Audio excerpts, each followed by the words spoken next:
let's talk about the decision to stay in LA. Okay. There are a lot of rumors out there, getting wooed from New York, Raiders, LA, contract stuff. Yeah. What was ultimately the deciding factor to come back and re-sign with LA? Yeah, I mean, I think it was kind of a joint process, right? Like, it wasn't just, I wasn't a free agent. I still had 2 years left on my deal, and we kind of worked something out last year, kind of at the 11th hour to kind of figure it out right before training camp, with the understanding that, okay, we're going to come back and readdress this if I want to play again the next year. Sure. Had a nice season and wanted, felt healthy, wanted to keep going. And, so it was like, all right, let's figure out how to get this done. Obviously, there was some trade rumors and some things like that transpired that was, a little bit tough on your family just because you don't really know what's going to be next. I remember when I was getting traded from Detroit to LA, really a couple weeks before that, I had made it known that I wanted to be traded from Detroit, and I can't tell you how much time I spent on Zillow at that point looking at houses in Indy and there and all these places back then, right? So you're just like, and I'm sitting there going, man, where am I going to be? Where are my kids going to school? All this kind of stuff. And, a little bit of a similar situation just because, of what was out there and what was going on. But I think in the end, I know that they wanted me back. I wanted to be back. We just had to kind of figure that out and get to that point. We did, and I'm sure as hell happy that, I'm going to be here for at least another year and hopefully some after that.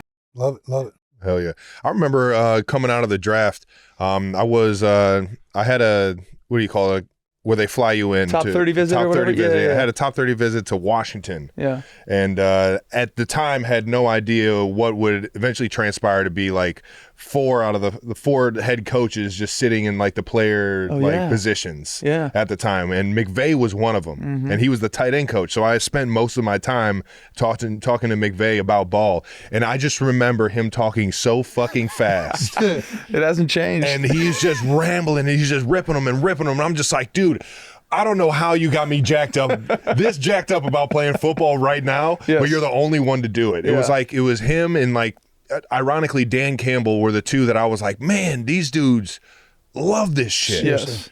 And like during installs throughout the building, like, is he just nonstop 100 miles per hour and just all about ball? Yes, all day, every day. The guy loves it.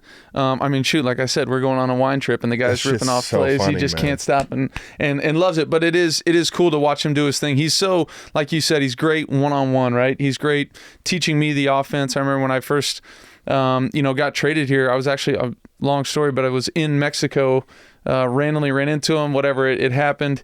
I fly back and I'm going over to his house in the mornings and I'm like, he's teaching me the offense on his whiteboard in his house, going crazy. And I'm like trying to write all the shit down. I'm like, oh my God, I'm never going to remember any of this. I just got off a bender in Mexico. But, the old Shockey, baby. Yeah, exactly. Gets you every time. But yeah, he's like that one-on-one. He's all day, every day, loves football. But then he gets up in front of the room and he can relate to everybody. He commands the room. He's got great energy, sets the tone for the week every single week. And guys, thrive on it. So it's a lot of fun going to work, in that building, especially when we're winning. He's in a good mood and rocking and rolling. It's a lot of fun. Yeah. Fuck yeah, man. I was about to say, I don't even know if I want to put, but the only time I've literally met Sean, Kyle and I were in Maui on vacation. Yeah. And him and Veronica walk through and he makes a point to come over and same thing. Yes. Immediately talking football. Yes. And like, hey, we'll meet up. And I'm like, I can just see the look of Veronica's face. Like this happens all day, all the time, every day for her.